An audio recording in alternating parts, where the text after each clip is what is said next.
America ಹಾರ್ಮೂಜ್ನಿಂದ ಕಚ್ಚಾ ತೈಲ ಆಮದು ಮಾಡಿಕೊಳ್ಳಲ್ಲ. ಯಾವುದೇ ಕಾರಣಕ್ಕೂ ಹಾರ್ಮೂಜ್ನಿಂದ ಕಚ್ಚಾ ತೈಲವನ್ನ ಅಮೆರಿಕ ಆಮದು ಮಾಡಿಕೊಳ್ಳಲ್ಲ. ಶಾಂತಿ ಒಪ್ಪಂದ ಆಗದಿದ್ರೆ ಪವರ್ ಪ್ಲಾಂಟ್ಗಳ ಮೇಲೆ ದಾಳಿಯನ್ನು ಮಾಡ್ತೀವಿ.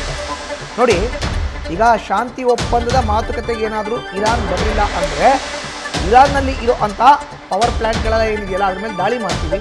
ಇರಾನ್ ಪವರ್ ಪ್ಲಾಂಟ್ಗಳ ಮೇಲೆ ದಾಳಿ ನಿಶ್ಚಿತ ಅನ್ನೋ ಮಾತನ್ನು ಅಮೆರಿಕ ಅಧ್ಯಕ್ಷ ಡೊನಾಲ್ಡ್ ಟ್ರಂಪ್ ಹೇಳಿದ್ದಾರೆ. ಇನ್ನೆರಡು 3 ವಾರಗಳಲ್ಲಿ ಯುದ್ಧ ಅಂತ್ಯ ಆಗಬಹುದು. ಇರಾನ್ ನೌಕಾಪಡೆ ವಾಯುಪಡೆಯನ್ನು ನಾಶ ಮಾಡಿದ್ದೇವೆ. ಅಮೆರಿಕ ಉದ್ದೇಶಿಸಿ ಅಮೆರಿಕದ ಅಧ್ಯಕ್ಷ ಡೊನಾಲ್ಡ್ ಟ್ರಂಪ್ ಭಾಷಣವನ್ನು ಮಾಡಿದ್ದಾರೆ. ಭಾಷಣದ ಬೆನ್ನಲ್ಲೇ ಕಚ್ಚಾ ತೈಲದ ಬೆಲೆ $103ಗೆ ಏರಿಕೆಯಾಗಿದೆ. ಇದು ಅಮೆರಿಕ ಅಧ್ಯಕ್ಷ ಡೊನಾಲ್ಡ್ ಟ್ರಂಪ್ ಮಾಡಿರೋ ಅಂಥ ಭಾಷಣದ ಬೆನ್ನಲ್ಲೇ ಒಂದು ಕಡೆ ಕಚ್ಚಾ ತೈಲದ ದರ ಪ್ರತಿ ಬ್ಯಾರಲ್ಗೆ $103 ಏರಿಕೆ ಆದರೆ, ಇನ್ನೊಂದು ಕಡೆ ಶಾಂತಿ ಒಪ್ಪಂದಕ್ಕೆ ಒಪ್ಕೋಬೇಕು ಇರಾನ್, ಇಲ್ಲಾಂದರೆ ಪವರ್ ಪ್ಲ್ಯಾಂಟ್ಗಳ ಮೇಲೆ ದಾಳಿ.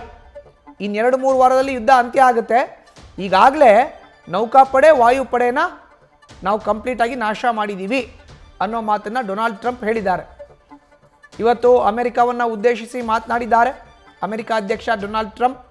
ಸಾಕಷ್ಟು ಟೀಕೆ ಟಿಪ್ಪಣಿಗಳು ವ್ಯಕ್ತವಾಗ್ತಾ ಇದೆ. ಪರ ವಿರೋಧ ಚರ್ಚೆಗಳು ಆಗ್ತಾ ಇದೆ.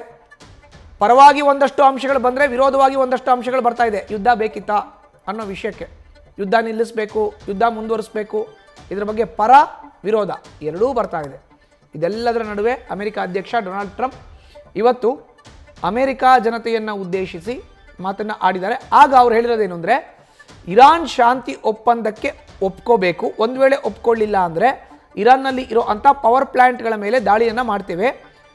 ಅಮೆರಿಕ ಯಾವುದೇ ಕಾರಣಕ್ಕೂ ಹಾರ್ಮುಜ್ನಿಂದ ಕಚ್ಚಾ ತೈಲ ಆಮದು ಮಾಡ್ಕೊಳ್ಳಲ್ಲ ಅನ್ನೋ ಮಾಹಿತಿಯನ್ನು ಕೂಡ ನೀಡಿದ್ದಾರೆ. ನ್ಯೂಸ್ ಫಸ್ಟ್ ನಿರ್ಭೀತಿಯಿಂದ ನಿಮ್ಮ ಪರವಾಗಿ.